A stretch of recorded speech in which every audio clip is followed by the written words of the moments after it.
Halo, assalamualaikum warahmatullahi wabarakatuh. Ketemu kembali dengan Nyai Dewi Tanjung di sini. Nah, teman-teman, apa kabar? Ya, Nyai tidak pernah bosan selalu mendoakan semua teman-teman khusus dan baik yang ada di luar negeri maupun yang ada di dalam negeri. Semua kita diberikan kesehatan, panjang umur, murah rezeki, dan kita selalu diberikan kebahagiaan dan selalu dilindungi oleh Allah Subhanahu wa taala. Nah, teman-teman, menjadi manusia, jadilah manusia, bukan menjadi manusia munafik yang penuh kebohongan dan bersandiwara. Kenapa? Segala sesuatu perbuatan kita akan kita pertanggungjawabkan di hadapan Allah Subhanahu wa taala. Kenapa Nyai bilang begitu? Karena hari ini banyak banget manusia tampangnya alim ya, jenggotan ya, kelihatannya baik, ternyata pembohong. Itu banyak ya. Banyak banget gitu loh ya. Lalu manusia munafik yang seolah dia teraniaya, terzolimi, ternyata dia bersandiwara ya. Nah, teman-teman, Nyai melihat ya jujur aja ya, Nyai sih nggak pernah mau nganggap ini mulut-mulut sampah pendukung kadrun-kadrun ya. Tahu kan kadrun kadal gurun yang bodoh ya.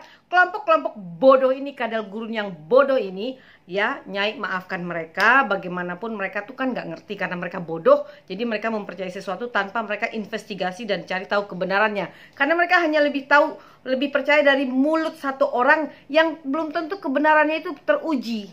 Nah, Nyai memaklumi kebodohan-kebodohan para pengikut kadal gurun ya. PKI radikal berjidat hitam bercelana cungkring. Nyai maafin mereka ya, karena kebodohan mereka itu ya. Makanya mulut mereka tuh selalu mengeluarkan kata-kata sampah karena mereka bodoh.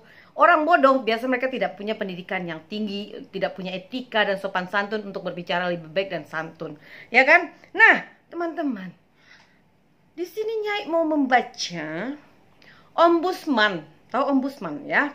Polda sudah panggil Novel Baswedan berkali-kali ya.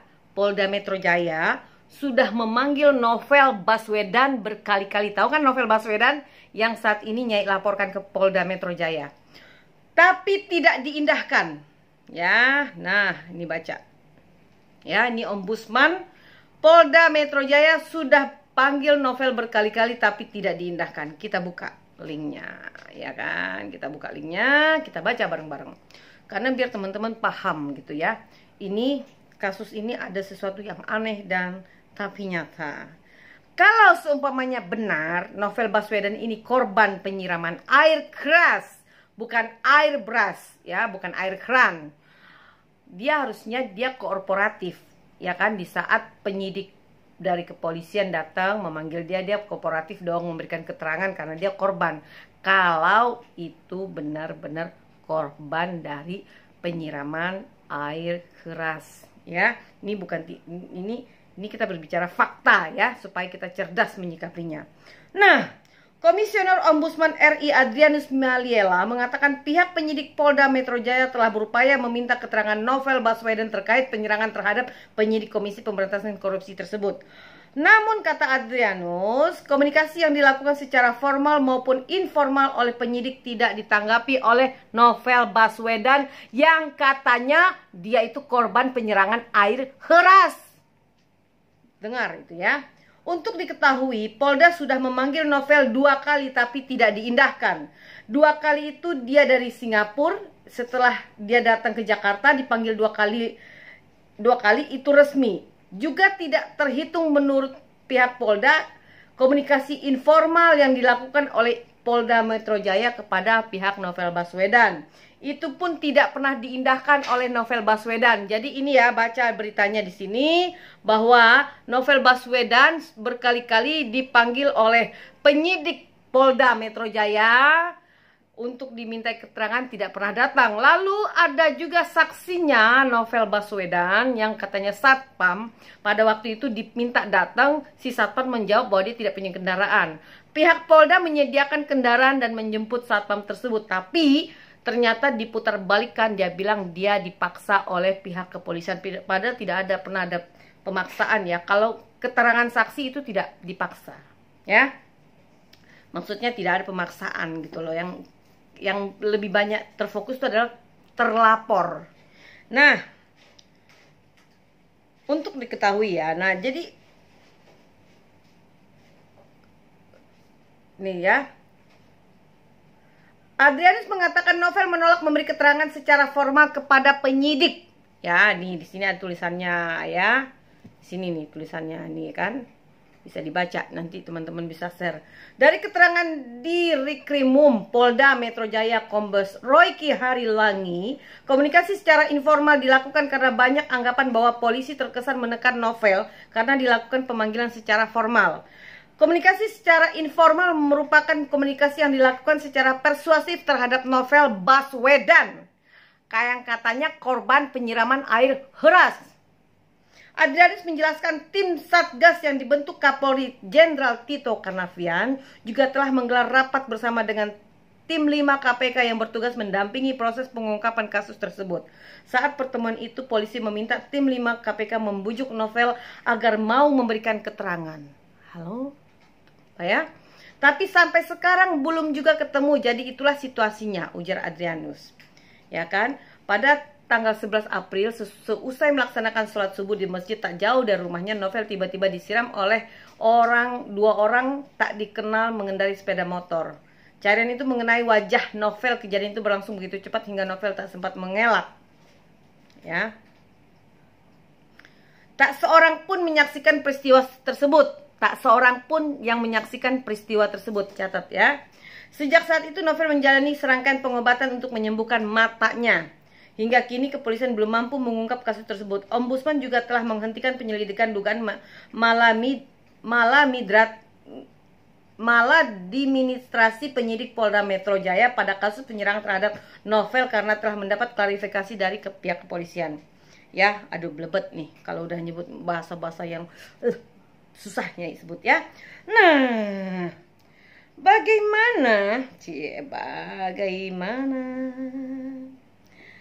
Bagaimana seorang korban yang katanya dia korban dari penyiraman air keras ini tidak mau dipanggil ke Polda Metro Jaya, sedangkan dia selalu mendesak untuk ke pihak kepolisian segera menangani kasusnya, mengungkap kasusnya. Sedangkan dirinya sendiri, si novel ini tidak pernah mau memberikan keterangan kepada pihak penyidik di kepolisian ya.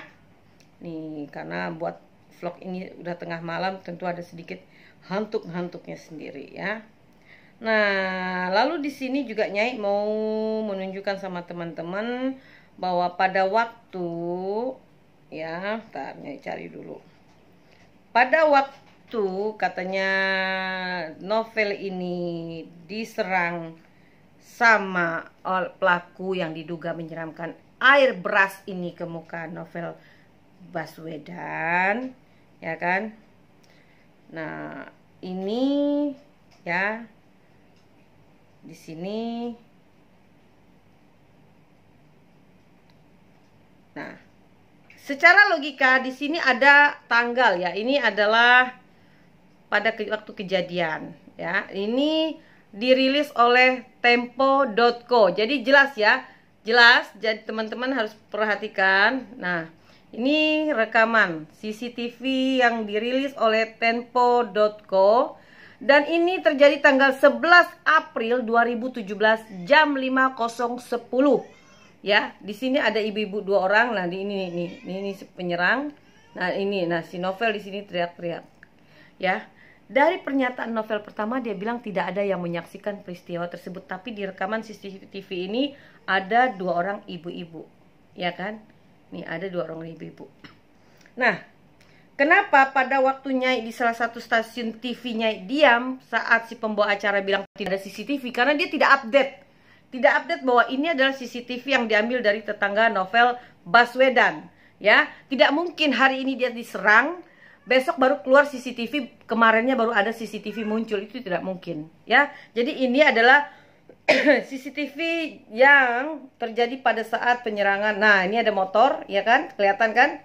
Ini motor. Ini ada ibu-ibu 2, di sini novel Baswedan. Nah, teman-teman, kenapa Nyai harus menjelaskan sedetail mungkin? Ini CCTV terjadi tanggal 11 April 2017 jam 5.05 lewat 10 menit. terbatuk-batuk ini Nyai, karena kalau udah nyebut-nyebut kelompok ini agak virusnya datang. Nah, di sini kelihatan ya adegan bagaimana dia, ya kan. Nah, di sini teman-teman bisa melihat rekaman CCTV ini di YouTube ya, channel YouTube. Ya, teman-teman bisa lihat. Ya kan? Nah, lalu yang lucunya ya, Novel Baswedan berkali-kali dipanggil penyidik kepolisian untuk datang diminta keterangan, nggak pernah mau datang. Ya, itu ombudsman sendiri yang mengatakan di sini. Ada beritanya, ada link beritanya. Lalu yang lucunya, Novel Baswedan ini mau dipanggil pesulap. Kan lucu. Harusnya dia itu membuktikan matanya itu kepada penyidik kepolisian untuk membuktikan bahwa dia benar-benar korban penyiraman air keras. Bukan dia memperlihatkan itu kepada orang yang nggak ada korelasinya. Simsalabin, ala kedabra, dibantu ya, tolong dibantu ya. Nah, lihat nih mata saya. Secara logika, ya secara logika, teman-teman bisa kembali memutar kembali di saat Nyai berdebat dengan Saur Siagian, salah satu pengacara Novel Baswedan waktu itu di TV One. Saur Siagian itu pernah mengatakan bahwa mata kanan Novel Baswedan itu buta permanen. Jadi teman-teman harus perhatikan video yang lagi hangat-hangatnya, yang di saat Novel Braso ini memamerkan dia membersihkan matanya. Ya, mata yang kanan itu katanya sudah buta permanen, mata kiri ini mendapat perbantuan biji mata. Ya, katanya itu perbantuan, ya, perbantuan. Itu penglihatannya sudah tinggal 30% dan kemungkinan akan buta. Itu pernyataan Saur Siagian, pengacara Novel Baswedan pada saat dia berdebat sama Nyai Dewi Tanjung. Dan pada saat itu juga si Saur Siagian itu mengatakan bahwa Novel aja membaca handphone, melihat handphone aja dengan jarak yang sangat dekat. Teman-teman coba diuji, apakah mungkin dengan jarak yang segi begini dekat dengan mata kita yang normal akan kelihatan. Apalagi dengan mata yang tertutup, yang misalnya mata satu buta dan satu lagi penglihatannya sudah 30%, apakah nyata tulisan itu kelihatan? Lalu itu perhatikan itu semua. Jadi teman-teman harus jeli dan melihat ini secara jeli. Ya. Lalu di dalam adegan si Novel Baswedan dipanggil Simsalabin ala kedabra ini, ya, si pesulap, ya, dia mempraktekkan, ya, yang katanya sih dia lagi mau bersih-bersih. Tapi sih kalau Nyai pikir itu, kalau mau bersih-bersih mata kan harusnya di rumah, bukan di kamera pesulap. Jadi harusnya Novel Braso ini dia itu membuktikan ke penyidik polisi, bukan ke pesulap, bukan ke orang lain yang tidak ada korelasinya. Bawa bukti data medisnya itu ke polisi dan buktikan bahwa betul-betul dia adalah korban penyiraman air keras. Itu yang selama ini saya tuntut. Ya, di dalam adegan CCTV memang ada penyiraman air keras. Saya tidak pernah bilang itu tidak ada. Ada. Tapi yang disiramkan ke muka Novel itu air apa? Kalau di lantai itu yang ada di dekat rumahnya itu, ya, itu betul-betul asam sulfat. Tapi ke muka dia itu air apa? Karena apa? Perbedaannya jauh sekali. Di beton di dekat TKP itu betonnya hancur dan bercak putih-putih. Kenapa di muka Novel Baswedan tidak? Ya kan? Nah, gini teman-teman, hari ini Nyai investigasi ke dekat rumah Novel Baswedan. Ya. Jadi ini rumahnya Novel Baswedan itu, kalau teman-teman pengen tahu, ya. Nah, rumah Novel Baswedan itu yang ada ini, yang ada ini kuning, ya, yang ada pohon kuning, paham ya? Nah, ini Nyai zoom, ini jaraknya Nyai. Ini Nyai berada di dekat Masjid Al-Ihsan, di depan rumah, di sekitar rumahnya Novel Baswedan, di Jalan Deposito, Pegangsaan Kelapa Gading, ya. Ini Masjid Al-Ihsan. Saat ini sedang direnovasi. Nah, Nyai berdiri di dekat Masjid Al-Ihsan, ya. Rumahnya Novel ada di belakang sini. Ini ada pohon besar di sini. Jadi teman-teman bisa lihat, inilah pohon besar. Ini pohon besar yang katanya Novel Baswedan menabrak pohon ini, ya. Kita berlogika. Jarak Masjid Al-Ihsan ke rumah Novel Baswedan 5 rumah. Ya, 5 rumah. Apabila betul dia diserang oleh seseorang yang menyiram air keras dari kanan dia, ya kan, dari kanan dia, berarti dari si orang itu beranjak dari masjid sini posisinya. Ya, di dekat sini masjid itu sekitar ada 50 meter tuh ada portal. Ada jembatan tuh ada portal. Nah, jadi apabila betul Novel ini pulang dari masjid, dari Al-Ihsan ini dia ke rumahnya dia sini, ya kan? Ini ada pohon. Berarti apabila betul-betul dia disiram orang ini, dia telah melewati pohon ini. Nah, teman-teman ketahuilah, jarak pohon dengan rumah Novel Baswedan itu lebih dekat. Jadi pohon ini ada berada di satu rumah sebelah rumahnya Novel Baswedan. Ya, jadi 1,5 rumah lah di depan, di sebelahnya kanan rumah Novel Baswedan. Ya, nah sedangkan jarak masjid ini 2 rumah dari si pohon. Ya, jadi kalau seumpamanya betul Novel Baswedan diserang oleh orang dari belakang dan dia berada di posisi dekat pohon ini, karena ada adegan Novel jeduk ketabrak pohon gitu, benjol kepalanya, ya kan? Sudah pasti harusnya dia pulang ke rumah karena jaraknya lebih dekat. Ya, itu. Jadi teman-teman harus cerdas menyikapi ini. Nah, kenapa dia lebih memilih lari ke masjid? Karena di situ banyak orang. Dari keterangan awal Novel Baswedan, dia bilang tidak ada orang yang melihat. Tapi faktanya di dalam rekaman CCTV yang beredar, yang dirilis oleh Tempo.co, itu ada ibu-ibu 2 orang di depan Novel Baswedan berjalan kaki.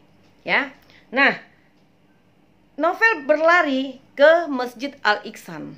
Nah, karena ini posisi masjid sudah direnovasi, Nyai tidak paham pada waktu itu posisi tempat wudhunya ada di mana. Logikanya, apabila benar kita tersiram air keras, apakah kita masih bisa berpikir lari ke sana, lari ke sini? Hah? Apakah kita bisa memikirkan, oh iya nanti saya kalau kesiram air keras, aku larinya ke masjid aja deh, atau enggak aku ke rumah aja? Kan nggak mungkin. Karena apa? Kita itu, yang begitu kita diserang orang dan itu terasa sakit dan panas, kita akan panik. Dan kita tidak pernah berpikir untuk melakukan apapun karena yang kita rasakan sakit dan panas. Ya, sakit dan panas. Karena itu sakit, panas. Kecuali orang-orang yang katanya jago-jago memegang cairan keras. Kalau Nyai, kalau kesakitan pasti cara berpikir sudah blank. Tapi dia tidak. Dia seperti dia tahu dia harus pergi ke masjid karena di situ banyak orang biar menyaksikan, ini loh mata aku, muka aku disiram air keras. Ya. Paham kan maksud Nyai? Jadi nggak perlu Nyai buka lebih banyak lagi. Cuma teman-teman berpikir aja. Tuh. Lalu seperti yang Nyai katakan, si pelaku tentu datang berada dari sini karena dia menyerang dari belakang. Tentu Novel ke arah rumah, ya. Dia berarti si pelaku dari sini. Dan tim lapor memang menemukan adanya cairan asam sulfat di TKP karena beton hancur. Dan ditemukan ada muk kaleng atau cangkir kaleng yang berwarna lurik-lurik hijau. Dan diduga itu adalah milik pelaku. Logikanya apabila pelaku ini naik motor dan betul-betul di dalam si cangkir ini adalah asam sulfat, mau kadar rendah, mau kadar tinggi, mau kadar sedang, mau kadar apapun. Pertanyaannya, di saat kita naik motor membawa air di dalam cangkir, apa tidak ada gerakan? Pasti dong air ini terpecik-terpecik. Yang kena duluan pasti tangan pelaku. Jadi sebelum kena Novel, si pelaku ini udah kesakitan duluan. Ya. Kalau itu betul-betul asam sulfat loh. Karena kan katanya hasilnya dahsyat, kena matanya Novel sampai buta permanen. Ya, ini katanya loh ya. Makanya Nyai selalu di saat stasiun TV meminta Nyai untuk berdebat, untuk diskusi, Nyai minta ketemu Novel. Karena Nyai pengen tahu kondisi mata Novel itu sebenarnya. Gitu aja. Ya. Itu yang Nyai pengen tahu. Nah, di saat si pelaku, ini kita kembali kepada pokok si pelaku ini, apabila betul itu asam sulfat, si pelaku ini udah kena duluan di tangannya. Karena sifat air cair, dia akan bergoyang terus. sampai kepada si korban, tujuan target. Apa mungkin dalam keadaan kesakitan, kepanasan, pelaku bisa fokus kena pas di mukanya novel, dan tidak mengenai lehernya, tidak mengenai badannya yang ini, tidak mengenai pipinya, tidak mengenai ininya, hanya kena pas biji matanya, dan tidak mengenai kelopak matanya? Apa mungkin? Apa mungkin pelaku yang betul-betul itu kalau betul-betul membawa air keras di muk, yang pasti tangannya pasti kena percikan air keras ini, apa mungkin tepat mengenai biji matanya Novel Baswedan, tidak mengenai wajah-wajahnya yang lain? Seperti korban-korban penyiraman air keras itu, dari sini mereka udah melepuh, udah kena, udah warna coklat, mungkin udah apaan tahu lah gitu bentuknya, namanya air keras. Yang di Jakarta Barat aja itu pakai soda api. Soda api kadarnya jauh di bawah asam sulfat. Tapi itu sampai melepuh, mukanya sampai hancur. Ya kan? Kita bisa lihat itu. Jadi saya tidak punya kepentingan apa-apa. Saya hanya ingin menyampaikan keresahan dan ketidakpercayaan sebagian masyarakat kepada kejadian yang dialami Novel Baswedan. Ya. Karena banyak masyarakat yang menduga itu rekayasa, itu dugaannya rekayasa. Itu wajar dong, kita punya pendapat sendiri. Nggak bisa kita dipaksakan harus percaya sama Novel Baswedan, dan saya juga tidak bisa memaksakan pendukungnya Novel untuk percaya sama saya. Ya, itu hak kalian. Cuman saya hanya mengajak kita cerdas menyikapi sesuatu. Lalu yang lebih fatalnya lagi dilakukan oleh Novel Baswedan atau Novel Braso, yang pernah mau melakukan usaha bunuh diri di saat dia di Akpol tahun 98, ya. Nyawanya aja pernah mau dibuang nih sama Novel. Nyawanya loh. Apalagi cuma mata. Logika deh kalian. Ya. Pada saat itu Novel meminum cairan Braso mau bunuh diri. Kalian bisa pelajari itu aja sifat dan kejiwaannya dia. Nah, lalu juga ada lagi, apa mungkin orang yang buta permanen sebelah kanan, lalu kadar penglihatan sebelah kiri ini sudah turun hanya 30%? Orang yang mengalami penderitaan seperti itu atau hal seperti itu berjalan dengan cepat dan fokus ada kamera dan fokus ada temannya di kanan kiri dan tahu itu temannya siapa? Apa mungkin orang yang mengalami kebutaan sebelah kanan ini permanen, dan sini dia hanya punya penglihatan 30%, turun dari mobil dengan normalnya layaknya orang normal dan berjalan kencang. Jujur, Nyai punya saudara di Sidoarjo, ya, beliau mengalami kebutaan sebelah kanan karena diabetes, sebelah kiri sisa 70%. Itu aja jalan harus dituntun. Karena apa? Fokus dia ke kanan itu kurang, ya. Apalagi kalau memang betul kena cairan air keras, mata ini mengalami kerusakan di retina mata. Belum lagi di selaput mata. Itu akan membuat mata kita kabur. Nggak usah jauh-jauh, apabila kita belekan aja deh, ya, sakit mata, pasti kita mengalami kekurangan penglihatan dengan jelas. Kalau kita juga kurang tidur, kurang darah, begitu mata pun tidak jelas melihat. Kenapa? Itu efek dari retina mata kita dan selaput mata kita yang kurang asupan gizi atau mengalami sesuatu yang membuat terjadinya kerusakan kepada retina dan selaput mata, ya. Lalu pertanyaan Nyai lagi, apakah Novel Baswedan berani menunjukkan matanya ke pihak kepolisian? Mata kirinya yang katanya mata perbantuan itu. Saya hanya ingin tahu, karena jangan salah, ya. Kalau teman-teman zaman dulu ingat, kita punya sebuah permainan, ya, sebuah ini mata-mata kayak gini banyak dijual bebas, ya, paham ya? Nah, ini mata-mata kayak gini banyak dijual bebas. Nah, ya, nih, oke. Jadi Nyai tidak perlu lagi untuk menjelaskan panjang lebar. Saya hanya mendorong pihak kepolisian untuk membuka fakta kebenaran dalam kasus ini. Kalau benar Novel itu korban penyiraman air keras, maka dia buktikanlah kepada pihak kepolisian, dan dia datang kepada pihak kepolisian untuk membuktikan, membawa data medisnya itu. dan memperlihatkan mata kirinya yang katanya sudah rusak tinggal sisa 30% itu ke polisi. Ya. Lalu Novel Baswedan juga yang lucunya pada saat dia baru masuk rumah sakit, ya, itu kan posisi kedua matanya masih kayak biasa. Walaupun katanya kesiram air keras lah, mau kayak apapun, tapi posisi bentuk matanya dan bola matanya biasa. Tapi kenapa setelah katanya dia melakukan operasi OOKP, stem cell membran plasenta, justru matanya itu yang kiri menjadi putih? Secara tidak langsung Novel Baswedan mengatakan bahwa rumah sakit yang menangani matanya tidak becus atau tidak berhasil menangani kasus kebutaan matanya. Jadi saya tidak pernah keluar dari mulut saya bahwa rumah sakit yang didatengin itu tidak bagus, tidak benar, atau itu berbohong, atau dokter berbohong, tidak. Tapi cara Novel Baswedan, ya, di saat dia ketemu sama tim dari salah satu stasiun TV yang udah klarifikasi, matanya waktu itu katanya hijau lah, warna apa terserah lah, mau warnanya merah, mau biru, mau warna hijau, mau belang-belang, terserah. Tapi pada saat itu rekaman kamera itu menangkap posisi mata Novel Baswedan sebelum operasi dalam kondisi normal, karena dia bisa melirik dan tahu ada orang di situ. Dari mana, Mbak? Oh, Net TV. Karena dia bisa melirik, ya.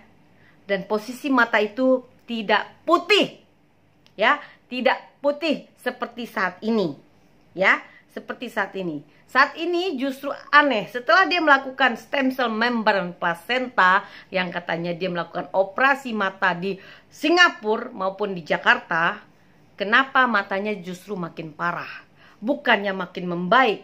Secara tidak langsung dia mengatakan bahwa rumah sakit tidak berhasil menyembuhkan saya, justru makin parah. Kenapa? Baru dia 1 hari dia keluar dari rumah sakit, matanya masih bagus-bagus aja, posisinya tidak ada putih budut besar-besar kayak yang sekarang dia perlihatkan, ya kan? Kita lihat itu aja, ya. Nah, saya hanya menyerahkan semua hanya kepada Allah Subhanahu Wa Taala. Hanya kebenaran di atas kebenaran akan terungkap sejelas-jelasnya, seterang-terangnya atas izin Allah. Dan saya, Dewi Tanjung, mendorong pihak kepolisian untuk mengungkap seterang-terangnya, karena di sini Novel Baswedan tidak pernah mau dipanggil oleh pihak kepolisian untuk dimintai keterangan, tapi dia selalu menyudutkan pihak kepolisian dan selalu mengatakan bahwa polisi tidak serius menangani kasusnya, polisi itu gagal lah.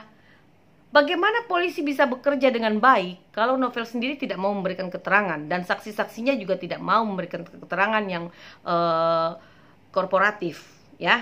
Nah, yang benar tentang kejadian itu, ya. Tapi dia selalu menuntut pihak kepolisian untuk menyelesaikan kasusnya, tapi dari dirinya sendiri tidak pernah mau memberikan keterangan kepada pihak penyidik Polda Metro Jaya. Tapi yang lucunya dia selalu menuduh kepolisian dan selalu menuntut dan menagih janji kepada presiden. Jadi di sini ada sesuatu yang akan dilakukan oleh Novel Baswedan, di mana dia menyudutkan institusi yang pernah dia besarkan, membesarkan dia, ya, institusi kepolisian yang mana dia pernah bekerja di situ. Tapi begitu dia di KPK, dia jelek-jelekan institusi tersebut. Ya, jadi kepada teman-teman, berpikirlah secara jernih untuk melihat kasus ini. Saya hanya membuka fakta kebenaran, membuka mata kita untuk mempelajari kasus ini lebih jeli dan teliti lagi. Yang lucunya, Novel yang tidak pernah memberikan keterangan kepada pihak kepolisian, tapi menuntut polisi untuk mengungkap kasus dia. Dan menuntut dan menuduh polisi tidak pernah serius bekerja untuk menyelesaikan kasusnya dan selalu mengatakan polisi gagal. Itu sangat aneh. Dan dia juga menyudutkan pemerintahan Jokowi, seolah-olah pemerintahan itu gagal mengungkap kasusnya. Disinilah kalian harus jeli. Ada apa Novel bersikap seperti ini? Ya, ada satu rencana besar yang dia mau tunjukkan ke orang bahwa dia mau mempermalukan institusi polisi dan presiden. Ingat, Novel ini saat ini dia bergabung kepada para Taliban. Kita bisa lihat dari penampilan dia bercelana cungkring. Oke? Nah, teman-teman, saya hanya mau menegakkan kebenaran dan keadilan. Masalah kebenaran itu akan diungkap oleh Allah Subhanahu Wa Taala seterang-terangnya. dan Nyai mendorong pihak kepolisian untuk membuka fakta kebenaran ini. Seperti apa sebenarnya kasus ini? Karena kasus ini selama 2 tahun telah membingungkan masyarakat. Kepada teman-temanku semuanya, selamat malam. Nyai ucapkan mohon maaf kalau banyak blebet-blebetnya, karena ini Nyai bikin vlog sudah sangat tengah malam sekali. Baru pulang dari investigasi di lokasi rumah Novel Baswedan di Jalan Deposito, Pegangsaan, Kelapa Gading. Assalamualaikum warahmatullahi wabarakatuh.